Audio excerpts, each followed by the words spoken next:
Rosa Otunbayeva est depuis juillet 2010 à la tête du Kirghizistan, devenant ainsi la première femme présidente dans l'histoire de cette ex-république soviétique d'Asie centrale.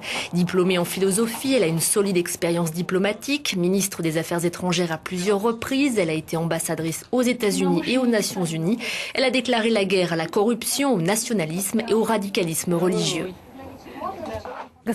Madame la Présidente, bienvenue sur Euronews. Merci, c'est un honneur pour moi. Le Kirghizistan est la seule démocratie parlementaire d'Asie centrale. Comment cette décision a été prise ? Cela fait un an que les différents partis d'opposition se sont unis. Étant donné le niveau de corruption auquel était arrivé Bakiev, nous avons réalisé que seul un système parlementaire pourra fonctionner.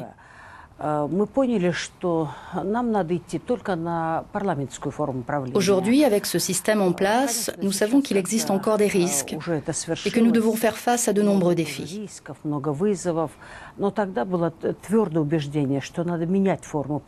Mais nous étions convaincus qu'il fallait changer notre forme de gouvernance. Quand le 7 avril, 87 personnes tombèrent sous les balles tirées depuis le toit du Parlement, il était évident qu'il fallait changer le pouvoir.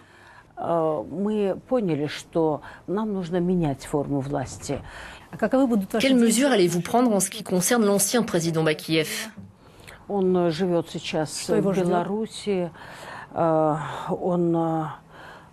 est à présent au Bélarus où il bénéficie d'une sorte d'asile. Mais ce qui se passe en Afrique a changé notre manière de voir les choses. Aujourd'hui, nous savons que ce genre de personnage qui a ordonné des massacres ne peut pas être pardonné.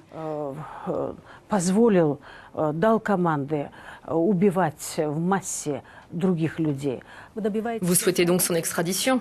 Nous savons où il se trouve et nous souhaitons aussi l'extradition de son fils qui vit à Londres. Maxime Bakiev ? Et l'extradition de ses frères, en particulier l'un d'entre eux qui a dirigé les services de sécurité de l'État.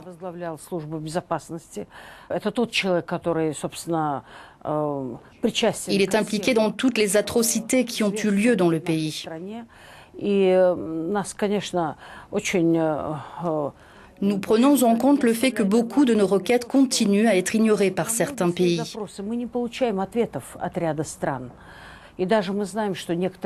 Et nous savons aussi que certains alliés de Bakiev et ses plus fervents soutiens ont obtenu le statut de réfugiés et même la nationalité de certains pays dans lesquels ils ont réalisé de gros investissements.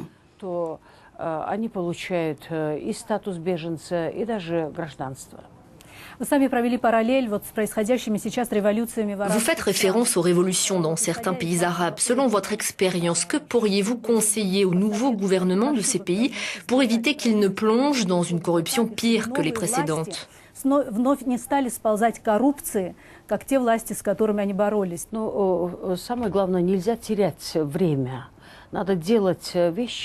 Le plus important, c'est de ne pas perdre de temps, de réagir rapidement et de ne rien remettre au lendemain.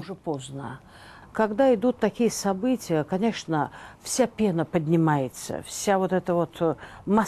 des événements de ce genre se produisent, évidemment, tous les résidus remontent à la surface alors qu'ils devraient normalement se trouver dans les profondeurs abyssales et y rester.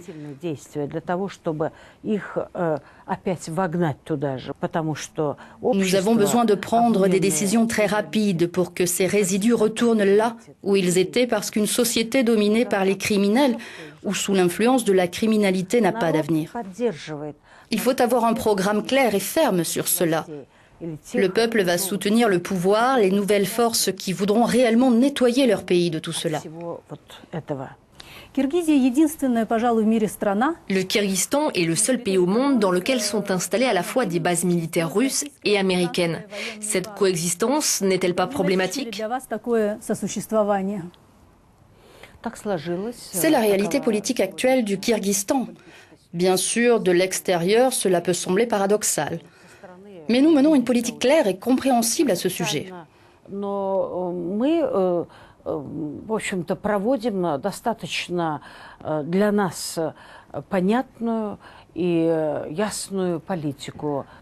Quel avenir pour la base américaine à l'aéroport de Manas? Y a-t-il une date prévue pour sa fermeture? Oui, il y a longtemps, alors que Bakiev était encore au pouvoir, un accord a été signé pour que cette base reste ouverte jusqu'en 2014.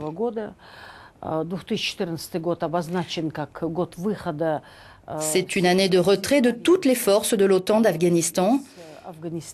Je pense que tous les accords doivent être respectés. Le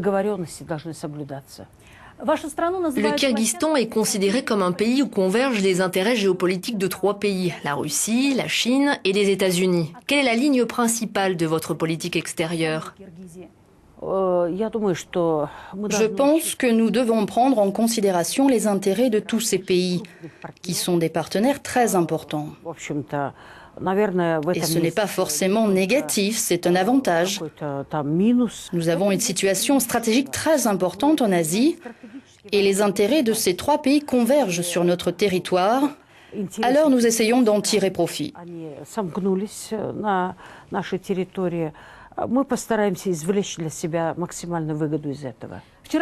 Hier à Bruxelles, vous avez rencontré beaucoup de responsables européens et de l'OTAN. Que peut faire l'Europe pour vous? Après la Banque mondiale, l'Union européenne est le 2e donateur du Kyrgyzstan. Pendant ces rencontres avec les dirigeants européens, nous avons discuté de notre situation économique. Nous avons un très grave déficit budgétaire. Nous avons abordé les questions du développement de la démocratie, la nécessité de nous adapter au système parlementaire et le solidifier. On doit recréer notre système judiciaire. Nous devons former les jeunes journalistes. Ce sont les points que nous avons discutés à Bruxelles. Un des experts de l'Asie centrale, en parlant de vous, vous a qualifié de politicienne brillante et dynamique, mais en même temps, je cite ces mots, à la différence des hommes politiques du Kyrgyzstan qui ont des objectifs très pragmatiques, vous avez des attentes plutôt romantiques. Peut-on être romantique en politique? Oui, je pense que le romantisme a une place en politique, même si la situation n'est pas propice à cela. Nous vivons dans un espace très complexe.